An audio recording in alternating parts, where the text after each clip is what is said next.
है ये मीनारे इल्मो फन फिक्र तानिश की एक अंजुमन अंजुमन है ये मीनारे इल्मो फन फिक्र तानिश की एक अंजुमन अंजुमन है ये ऐसा महकता चमन जिसकी खुशबू से महके वतन। क्या कहने, हर घड़ी दर से कुरान है, हर घड़ी दर से कुरान है, जिससे ताबिंदा ईमान है। इससे बेहतर क्या सामान है, इससे बेहतर क्या सामान है। सोना चांदी भी है कम समन है ये मीनारे इल्मो फन। बड़े सलीके से फिक्र तानिश की एक अंजुमन अंजुमन है ये ऐसा महकता चमन जिसकी खुशबू से महके वतन। कौमे मुस्लिम को यकज़ा किया, बेदार किया, कौमे मुस्लिम को यकज़ा किया, कल्बे मुज़तर को फर बिला किसी ताख़ीर के जनाब हजरत मौलाना अकरम साहब दामत बरकातहुम से मैं गुजारिश करता हूँ कि अल्लाह का पैगाम ज़माने को सुना दो। गफलत में पड़े सोए हैं जो उनको जगा दो। गर चाहो तो इस्लाम का परचम उठाकर तुम कतरे शबनम को भी एक दरिया बना दो। हजरात यकीन जानिए, हजरत मौलाना की तकरीर सुनने के बाद दिल जज्बे अकीदत से लबरेज, आंखें नशा उल्फत से मखमूर और लबे इजहार मोहब्बत पर मजबूर हो जाएंगे। हजरत मौलाना से मैं गुजारिश करता हूँ कि हजरत वक्त की नज़ाकत को मलहूज रखते हुए अपनी कीमती बातों से हम तमामों को इस्तिफादा का मौका इनायत फरमाएं। साथ ही साथ आप हजरात ये भी सुनिए कि इंशाअल्लाह सुम्मा इंशाअल्लाह हजरत मौलाना की तकरीर के बाद जनाबे दिल खैराबादी साहब जरूर हम सबकी खिदमत करेंगे इंशाअल्लाह।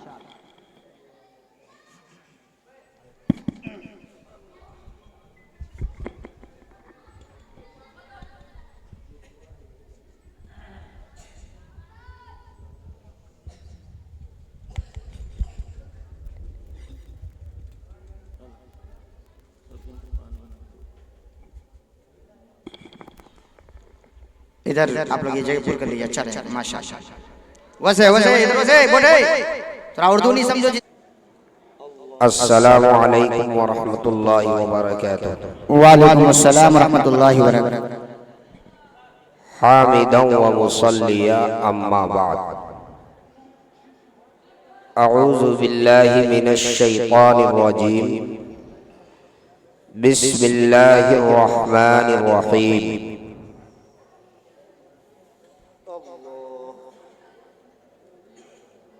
अलिफ लाम मीम ज़ालिकल किताबु ला रैब फीह हुदल लिल मुत्तक़ीन। सदक़ल्लाहुल अज़ीम। अल्लाहुम्मा सल्लि अला सय्यिदना व सनदना व नबियना व हबीबना व मौलाना मुहम्मदिन व बारिक व सल्लिम। मुअज़्ज़ज़ उलमाए किराम, जी वक़ार सदरे इजलास,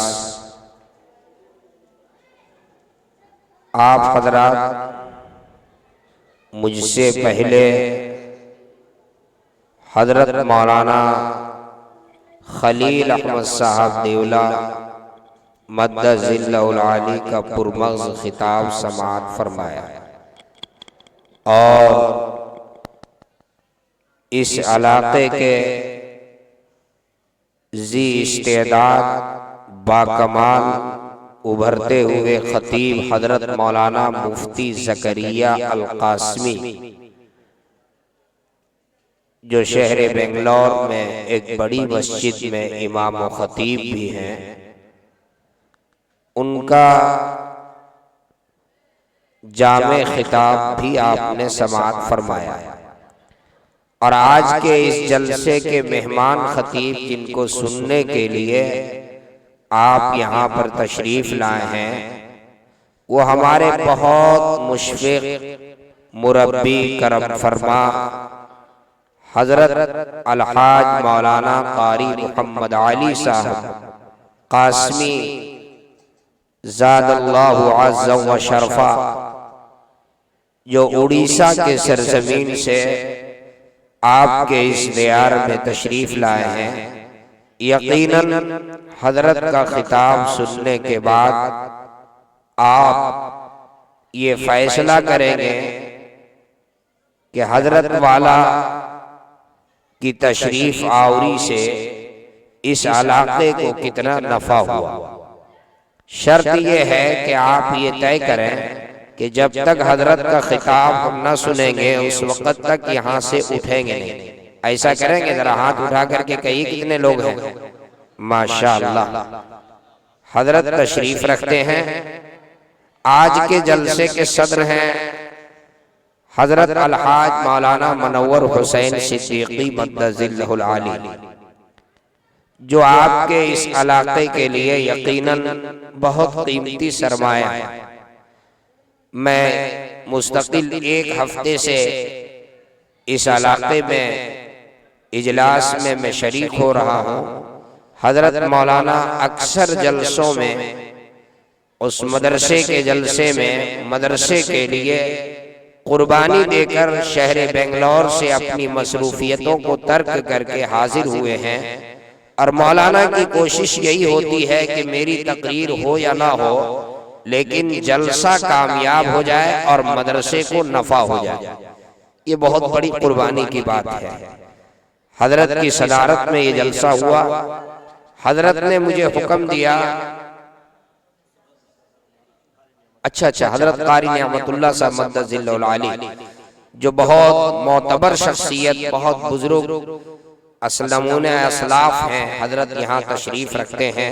नूरानी चेहरा, हजरत की सदारत उस्तादुल असातिज़ा भी हैं, उस्तादुल उलमा हैं, हजरत यहाँ तशरीफ रखते हैं। हजरत की सदारत में ये इजलास मुनाकिद हुआ है और यकीनन हजरत की दुआएं हैं कि मौसम ना साज होने के बावजूद भी, ना खुशगवार होने के बावजूद भी बहुत उम्दा जलसा हो रहा है और काफी तवज्जो से लोग सुन रहे हैं। हजरत मौलाना मुनव्वर साहब जिनके ज़ेरे निगरानी ये इजलास मुनक़िद हुआ, हजरत ने मुझे हुक्म दिया कि तकरीर नहीं करनी है। अभी आपके सामने ये मदरसे के 5 हुफ़्फ़ाज़ किराम बैठे हुए हैं।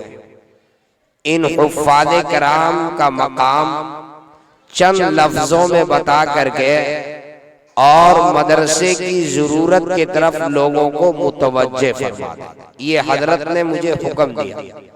इसलिए हजरत के हुक्म को मानते हुए मैं किसी उन्वान के ऊपर तकरीर आपके सामने इस वक्त नहीं करूंगा। सीधी सीधी बात जो आपको समझ में आ जाए, मैं सिर्फ एक वाकया आपकी खिदमत में पेश करूंगा। दिल खैराबादी साहब यहाँ तशरीफ रखते हैं। दिल साहब ने मेरे कान में बैठे बैठे कह दिया कि शायद बयान का नंबर ना आवे तो आप उसी वाकये को सुना दें। दिल भाई जरा आगे आ जाइए, जरा आप करीब रहते हैं ना तो हिम्मत मिलती है। जी हाँ, देखिए तवज्जो से सुने। मुमकिन है आपने पहले भी सुना होगा, बड़ी तवज्जो से आप सुने। ये मदरसे जिनमें कुरान करीम की तालीम हो रही है, आज इन मदरसों की बड़ी अहमियत है। मदरसों की इफादियत और अहमियत से कोई इनकार नहीं कर सकता है। ये आपका इदारा, जिस इदारे के इजलास में आप यहाँ तशरीफ रखते हैं, क्या नाम है मदरसे का हजरत? दारुल उलूम रशीदिया। इससे पहले हजरत मौलाना जाकिर साहब की दावत पर 2 मरतबा मेरी भी हाजिरी हुई है और ये तीसरी बार मैं आपकी खिदमत में हाजिर हुआ। यकीनन कलील अरसे में, बहुत कम मुद्दत में इस मदरसे ने तालीमी एतबार से और तामीरी एतबार से जो मेयार बनाया है वो लायक तहसीन है, वो काबिले सताइश है। हजरत मौलाना जाकिर साहब की मेहनत, इनकी कारकर्दगी और मदरसे के लिए दिन रात की मेहनत इनकी यकीनन जो है वो काबिले सताइश है। बहुत कलील अरसे में ये 5 हुफ़ाज़े किराम आपके सामने हैं, जिनके सरों के ऊपर दस्तारे हिफ्ज़ अभी अकाबिर उलमाए किराम के हाथों से बांधी गई है। मदरसों में पढ़ने वाले ये बच्चे, इन बच्चों की तरबियत, इन बच्चों की तालीम में मदरसे के जिम्मेदार का कितना अहम किरदार होता है, एक उस्ताद का कितना अहम किरदार होता है। और पर्दे में मेरी माएं और बहनें भी बैठी हुई हैं। एक बच्चे को बाकमाल बनाने में, औलाद की तरबियत में एक माँ का कितना अहम किरदार है। हिंदुस्तान के नहीं बल्कि आलमी शख्सियत हजरत मौलाना सज्जाद नुमानी दामत बरकातहुल आलिया जो आलमी शख्सियत है, हजरत मौलाना की जुबान मुबारक से मैंने इस वाक़ये को सुना, जिसको मैं आपके सामने नकल करता हूँ। आप तवज्जो के साथ सुने। हजरत मौलाना ने इस वाक़ये को यूं नकल फरमाया कि हजरत बायज़ीद बस्तामी रहमतुल्लाहि अलैह बहुत बड़े अहलुल्लाह गुजरे हैं। हजरत बायज़ीद बस्तामी रहमतुल्लाहि अलैह जब ये पैदा हुए, इनके वालिद का इंतकाल हो गया। इनकी उम्र 5 साल हुई। इनकी वालिदा को फिक्र लाहिक हुई कि कहीं ऐसा ना हो मेरा ये बच्चा गलत बच्चों की सोहबत में लग करके और बिगड़ ना जाए। चुनांचे इनकी वालिदा को किसी ने बताया कि फला गांव में एक मदरसा चलता है और उस मदरसे को एक अहलुल्लाह चलाता है, उस मदरसे को एक साहिब निस्बत बुजुर्ग चलाता है। आप अपने बच्चे को उस मदरसे में दाखिल कर दें, उस मदरसे में आपके बच्चे की सही तरबियत होगी। चुनांचे हजरत बायज़ीद बस्तामी रहमतुल्लाहि अलैह की वालिदा बच्चे की उंगली पकड़ती है और उनको लेकर उस मदरसे में पहुंचती है और मदरसे में दाखिले की दरखास्त पेश करती है। जब दाखिला मंजूर हो गया तो वहां से वापस लौटते हुए मदरसे के जिम्मेदार से एक गुजारिश करती है। तवज्जो से सुनिए। मदरसे के जिम्मेदार से एक दरखास्त पेश करती है और यूं कहती है, आपने मेरे बच्चे का दाखिला ले लिया, मैं आपका शुक्रगुजार हूं। आपसे मेरी गुजारिश ये है, मेरे बच्चे को छुट्टी न दीजिएगा। इस बच्चे के वालिद नहीं है, ये बच्चा यतीम है। इस बच्चे को जब जब मेरी याद आएगी तो ये आपकी खिदमत में छुट्टी लेने के लिए आएगा। आपसे मेरी दरखास्त है कि छुट्टी न दीजिएगा। जिम्मेदार ने पूछा, ये बताइए कब तक छुट्टी नहीं देंगे? कहा उस वक्त तक छुट्टी न दीजिएगा जब तक कि मेरा बच्चा हाफिज़े कुरान न बन जाए। जब तक कि मेरा बच्चा हाफिज़े कुरान न बन जाए, जब तक कि मेरा बच्चा उस लायक न बन जाए जिस लायक में बनाना चाहती हो, आप मेरे बच्चे को छुट्टी न दीजिएगा। जिम्मेदार खुश हो गए। बच्चा मदरसे में पढ़ने में मसरूफ हो गया। मदरसे में तो और भी बच्चे रहते हैं, कभी इस बच्चे के वालिद, कभी उस बच्चे के वालिद, कभी उनके भाई, कभी कोई तोहफा ला करके दे रहा है, कोई मिठाई ला करके दे रहा है, कोई पैसा ला करके दे रहा है। आखिर ये भी तो बच्चा था, इन्हें भी तो ख्याल आता कि काश मेरे वालिद होते तो वो भी आते, वो भी मुझे कुछ तोहफा ला करके देते। वालिद नहीं है।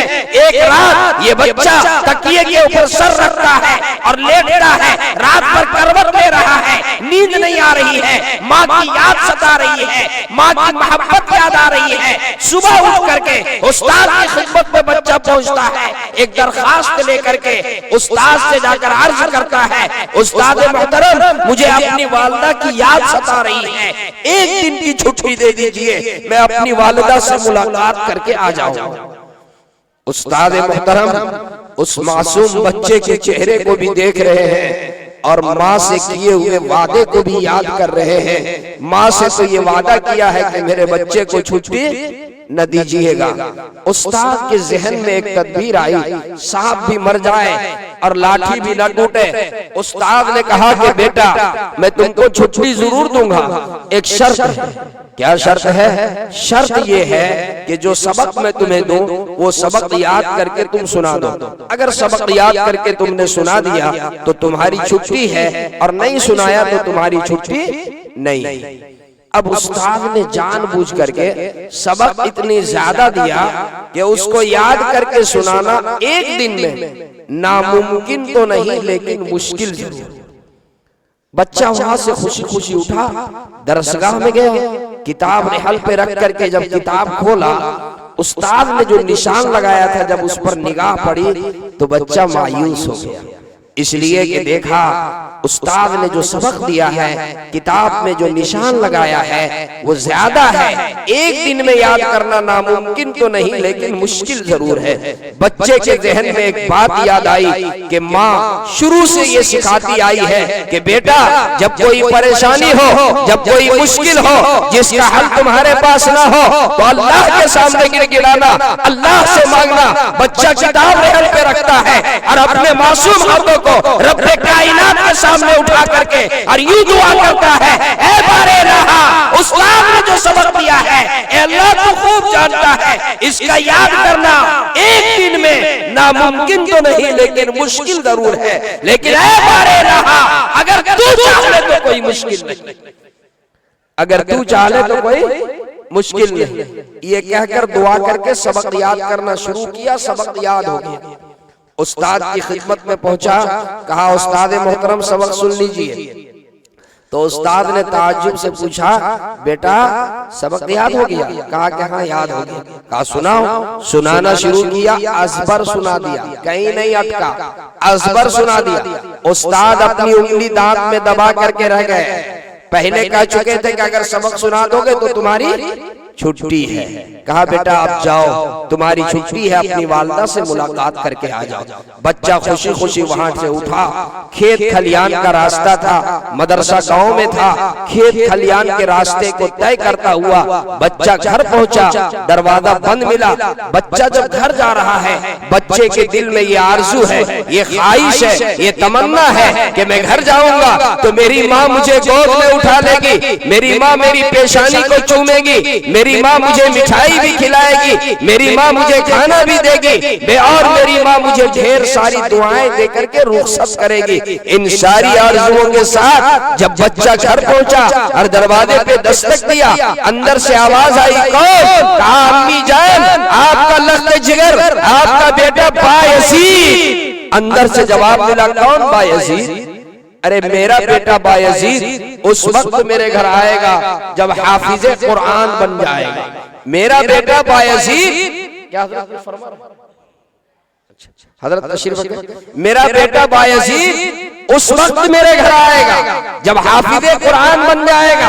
अभी आने वाला ये मेरा बायजीद नहीं हो सकता। घंटों बच्चा दरवाजे पे रोता रहा, बिलखता रहा, सिसकता रहा, माँ की नजर शफकत पाने के लिए तरसता रहा, लेकिन दरवाजा नहीं खुला।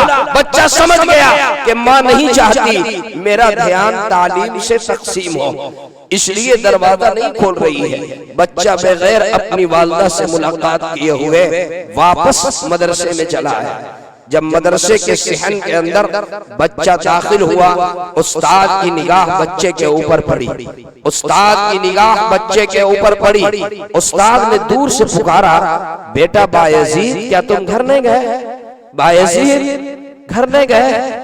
बायजीद के दोनों आंखों में आंसू, दोनों आंखें आंसुओं से भरी हुई हैं। उस्ताद बच्चे के लिए मदरसे में बाप की हैसियत रखता है और एक बाप की तरह अपने मदरसे में पढ़ने वाले शागिर्दों की तरबियत करता है। उस्ताद ने बायजीद की आंखों में आंसू देख करके और बायजीद को अपने गोद में उठाया और पूछा कि बेटा क्या हुआ? मैंने तो तुमको छुट्टी दी थी, तुम घर नहीं गए? बच्चा रोता हुआ कहने लगा, उस्ताद मोहतरम मैं घर जरूर गया, घंटों दरवाजे पे खड़ा रहा, माँ की नजर शफकत पाने के लिए मैं तरसता रहा, माँ की निगाह मोहब्बत को पाने के लिए मैं घंटों दरवाजे पे रोता रहा, सिसकता रहा, लेकिन माँ ने ये कह करके दरवाजा खोलने से इनकार कर दिया कि मेरा बेटा बायजीद उस वक्त मेरे घर आएगा जब हाफिज कुरान बन जाएगा। मैं समझ गया मेरी माँ नहीं चाहती कि मेरा ध्यान तालीम से तकसीम हो, इसलिए बगैर मुलाकात किए हुए मैं वापस चला आया। उसके बाद बच्चे ने जो बात कही है और उस्ताद ने जो जवाब दिया है वो सुनने के लायक है, असल वही सुनाना चाहता हूं। उसके बाद बच्चे ने कहा कि उस्ताद मोहतरम आपसे मेरी एक गुजारिश है, आप मेरे हक में 2 दुआएं फरमा दें। आप मेरे हक में 2 दुआएं फरमा दें। जब भी आपका हाथ दुआ के लिए उठे तो मेरे हक में ये 2 दुआएं फरमा दें। उस्ताद के कान खड़े हो गए, ये मासूम छोटा सा बच्चा ये कौन सी दुआ के लिए कह रहा है। उस्ताद ने पूछा, बेटा कौन सी दुआ? तो बच्चे ने कहा, उस्ताद मोहतरम एक दुआ तो पहली दुआ तो ये फरमा दे कि मेरी माँ मुझको जो बनाना चाहती है वो मैं बन जाऊं। मेरी माँ मुझको जो बनाना चाहती है वो मैं बन जाऊं। और दूसरी दुआ ये फरमा दे, जाहिर सी बात है मेरी माँ मुझको हाफिज बनाना चाहती है, मेरी माँ मुझको आलिम बनाना चाहती है। एक बच्चे को हाफिज बनने में, आलिम बनने में 10 साल का अरसा लग सकता है, 15 साल का अरसा लग सकता है। कहीं ऐसा ना हो कि मैं पढ़ने में मसरूफ रहूं, मेरी माँ मजदूरी करती है, वालिद नहीं है, मजदूरी करके जिंदगी गुजार रही है। कहीं ऐसा ना हो कि लंबी मुद्दत तक मैं मदरसे में पढ़ता रहूं और मेरी माँ की उम्र वफा न करे और वो अल्लाह की प्यारी हो जाए। जब मैं हाफिज आलिम बन करके घर जाऊं मेरी माँ मुझे देख न सके। इसलिए दूसरी दुआ ये फरमा दे कि अल्लाह मेरी माँ की उम्र में इतनी बरकत दे दे कि जब मैं हाफिज बन करके, आलिम बन करके मैं घर जाऊं तो मेरी माँ मुझको देख सके, मेरी माँ मुझको देख सके। उस्ताद ने कहा, ठीक है बेटा, मैं आज से तुम्हारे लिए ये 2 दुआएं जरूर करूंगा। उस्ताद ने अपने वजीफे में दोनों दुआओं को शामिल कर दिया। 16 साल गुजर गए। जब बायजीद बुस्तामी रहमतुल्लाह अलैह की उम्र हुई 21 साल, एक रोज उस्ताद मोहतरम तहज्जुद की नमाज पढ़ करके लेटे थे। हमारे बुजुर्गों में बाज अकाबिर का ये तरीका आज भी है, तहज्जुद पढ़ करके थोड़ी देर के लिए लेट जाते हैं ताकि ताजा दम हो करके ताजे वुजू से फिर फजर की नमाज अदा करें। चुनांचे वो तहज्जुद की नमाज पढ़ करके लेटे थे। ख्वाब में शहंशाह कौनैन, शहर औलाद जनाबे मुहम्मदुर रसूलुल्लाह सल्लल्लाहु अलैहि वसल्लम की जियारत हुई। प्यारे आका सल्लल्लाहु अलैहि वसल्लम ने बशारत दी, सुनो वो तुम्हारा शागिर्द जो तुम्हारी तरबियत में 16 साल से तकरीबन है, आज अल्लाह रब्बुल इज्जत के यहाँ उसकी विलायत का फैसला हो चुका है। माँ की दुआ उस बच्चे के हक में कबूल हो चुकी है और अल्लाह रब्बुल इज्जत ने उस बच्चे को दीन की खिदमत के लिए मुंतखब फरमा लिया है। इसलिए अब उसे खुशखबरी भी सुना दो और उसको छुट्टी भी दे दो। खुशखबरी भी सुना दो और छुट्टी भी दे दो। चुनांचे वो उस्ताद मोहतरम बेदार हुए और तलाश करने लगे बायजीद को। बायजीद को बुलाया, बायजीद करीब आए, उस्ताद मोहतरम ने उनको अपने सीने से लगाया, मुआनका किया। मेरे दोस्तों, जब एक उस्ताद का शागिर्द बाकमाल होता है तो सबसे ज्यादा खुशी उस्ताद को होती है। इस मदरसे में ये 5 हाफिज़े कुरान हुए, ये 5 हाफिज़े कुरान हुए। सबसे ज्यादा अगर किसी को आज खुशी हुई होगी तो इनके असातिज़ा को खुशी हुई होगी, जिन्होंने इन बच्चों को पढ़ाया, जिन्होंने इन बच्चों के पढ़ाने में कुर्बानी दी। एक उस्ताद का शागिर्द जब बाकमाल होता है तो सबसे ज्यादा उस्ताद को खुशी होती है। आप सोच सकते हैं जिस शागिर्द के बारे में शहंशाह कौनैन बशारत दे दे, उस उस्ताद को कितनी खुशी हुई होगी। प्यारे आका सल्लल्लाहु अलैहि वसल्लम की बशारत जिनके बारे में मिल जाए कितनी खुशी हुई होगी। उस्ताद मोहतरम ने अपने गले से लगाया, मुआनका किया और फरमाया कि सुनो सुनो बेटा बायजीद, आज माँ की दुआ तुम्हारे हक में कबूल हो चुकी है। माँ की दुआ तुम्हारे हक में कबूल हो चुकी है। दीन की खिदमत के लिए तुम्हें मुंतखब किया जा चुका है, इसलिए अब तुम्हारे लिए छुट्टी है। अब जाओ तुम घर अपनी वालिदा से मुलाकात के लिए। उस्ताद ने अपनी पगड़ी उतार करके और उनके सर पे सजा दी और दुआएं दे करके और खुशी खुशी वहां से रवाना किया। 16 साल के बाद 16 साल के बाद वही खेत और खलियान के रास्ते को तय करता हुआ घर की तरफ रवाना होते हैं। घर पहुंचते हैं, फिर दरवाजा बंद मिलता है। दरवाजे पे दस्तक देते हैं, अंदर से माँ बूढ़ी माँ आवाज देती है, कौन? कहा अम्मी जान, आपका बेटा, आपका लख्त जिगर, आपका जिगर गोशा, आपका बेटा बायजीद। फौरन माँ दरवाजा खोल देती है। ऐसा महसूस होता है कि माँ पहले से इस्तकबाल में खड़ी दरवाजा खोल देती है। और एक माँ जब दरवाजा खोलती है, अपनी निगाहों के सामने अपने बेटे बायजीद को अमामा लगा हुआ, चेहरे के ऊपर दाढ़ी, तकवा तहारत में कामिल अपने बेटे को अपनी निगाहों के सामने जब देखती है, माँ की खुशी की इंतहा नहीं रहती है। माँ आगे बढ़ती है, बेटा आगे बढ़ना चाहता है। माँ अपने बेटे के पेशानी को चूमती है और चूम कर कहती है, ऐ मेरे लख्त जिगर, आज तुम्हारे बाप की वो दुआ पूरी हुई, तुम्हारे बाप की वो मन्नत पूरी हुई। जब तुम मेरे पेट में थे, तुम्हारे बाप ने ये मन्नत मानी थी कि अगर बेटा होगा तो मैं अपने बेटे को हाफिज़ कुरान बनाऊंगा। तुम्हारे बाप तो न रहे, लेकिन आज उनकी रूह को तस्कीन होगी, आज उनके रूह को सुकून मिलेगी। ऐ मेरे बेटे, ये मेरी तेरी ना ख्वाहिश थी। जब भी मैं दुआ के लिए हाथ उठाती तो मैं ये दुआ करती, ऐ अल्लाह मेरे बेटे को हाफिज़ कुरान बना दे। अल्लाह ने मेरी दुआ को शर्फ कबूलियत से बख्शा।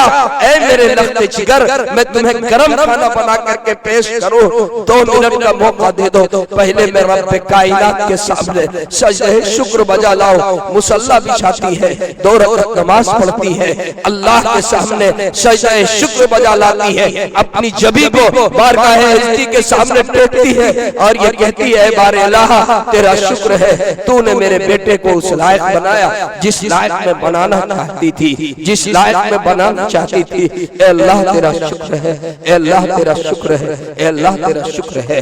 ए मेरे नौजवानों और पर्दे में बैठी हुई मेरी माओ और मेरी बहनों, जब आपकी तरबियत ऐसी थी तो आपका बेटा बायजीद, आपका बेटा ख्वाजा अजमेरी, आपका बेटा निजामुद्दीन औलिया, आपका बेटा कुतुबुद्दीन बख्तियार काकी, आपका बेटा शेखुल हिंद, आपका बेटा शेखुल इस्लाम, आपका बेटा शेखुल हदीस, आपका बेटा शेखुल तफसीर। आज वो माए नहीं, आज वो तरबियत नहीं, पहले की माए तहज्जुद छोड़ती थी, अपने बेटे के लिए दुआ करती थी। आज की माए तहज्जुद तो दूर की बात, फर्ज नमाज नहीं पढ़ती है। आज तरबियत का वो अंदाज नहीं है। हमारे घरों में टीवी है, हमारे पास वीसीआर है, हमारे हाथ में एंड्रॉइड फोन है और उसमें गाना है, उसमें डांस है, उसमें नंगी तस्वीरें हैं, उसमें फॉल्स पिक्चर है। बच्चे के सामने वो डांस और गाना सुना जाता है। मैं पूछता हूँ, जिस बच्चे के सामने गाना, जिस बच्चे के सामने डांस हो, वो बच्चा बायजीद बनेगा, वो बच्चा निजामुद्दीन औलिया बनेगा। ए मेरी माँ, अंदाज़े तरबियत को बदलिए। बुजुर्गों के वाक़यात को इसीलिए सुनाया जाता है, वो कैसे इतने बाकमाल बने थे, वो माएँ कैसी थी। आज आपके सामने ये दारुल उलूम रशीदिया जिसके जलसे में आप बैठे हुए हैं, यकीनन ये 5 बच्चे जो हाफिज़ कुरान हुए हैं, इन बच्चों को बनाने में दारुल उलूम रशीदिया का अहम किरदार है। हजरत मौलाना जाकिर साहब, मैं जब से इनको जानता हूँ, हजरत मौलाना मनव्वर साहब ने जब से इनका तारुफ कराया है, मैं बहुत ज्यादा जो है इनके ऊपर एतमाद करता हूँ। हजरत मौलाना अपनी दयानतदारी और मदरसे के लिए दिन रात की इनकी मेहनत को मैंने अपनी निगाहों से देखा है, जो इनकी मेहनत और इनकी काविश है। आज जो इतनी मेहनत के बाद इन्होंने इस इजलास को रचाया, महीनों इसकी तैयारी की, जब मौसम नाखुशगवार हुआ तो इनके चेहरे की कैफियत देखने की लायक थी। लेकिन हमारे अकाबिर उलमा हजरत मौलाना मोहम्मद अली साहब यहाँ तशरीफ रखते हैं और दीगर अकाबिर यहाँ तशरीफ रखते हैं, सदर मोहतरम तशरीफ रखते हैं। इन्होंने दुआ की, यकीनन इनकी दुआओं का ये असर कि अल्हम्दुलिल्लाह मजमा कम होने के बावजूद भी जलसा कामयाब हुआ। मैं इतने बड़े मजमे से पूछता हूँ मेरे दोस्तों, मेरे भाइयों, मेरे नौजवानों, ये 5 हाफिज कुरान, एक हाफिज कुरान को बनाने में क्या खर्च है मदरसे का? बहुत औसत खर्च, एक बच्चा एक महीने का खर्च 500 रुपए। 10 महीने का खर्च अगर देंगे आप, एक साल में 10 महीने मदरसा चलता है, 12 महीने नहीं, 10 महीने का खर्च मैं जोड़ता हूँ तो एक साल का खर्च 5000 रुपए। कितना खर्च है एक साल का? 5000। और एक बच्चा औसतन हाफिज कुरान उमूमन 3 साल में होता है। अगर आप 3 साल का खर्च दे देंगे तो एक बच्चा हाफिज कुरान हो जाएगा। 3 साल का अगर आप खर्च देंगे एक बच्चा हाफिज कुरान हो जाएगा। मेरे दोस्तों, बच्चा हाफिज कुरान हो जाए, उस बच्चे का क्या मकाम है और उनके वालिदैन का क्या मकाम है, मेरे पास वक्त नहीं, हजरत बताएंगे। लेकिन अगर किसी का बच्चा हाफिज कुरान नहीं हो सका तो मैं उनके लिए ये पैगाम देता हूँ कि आज दारुल रशीदिया के उस हाफिज कुरान के लिए आप ताअवुन कीजिए। आप ये तय कीजिए कि दारुल से जो 5 बच्चे हाफिज कुरान हुए हैं, उसमें से एक बच्चे के पीछे जो 15,000 रुपए सर्फ हुआ है, वो 15,000 रुपए मैं दे दूंगा।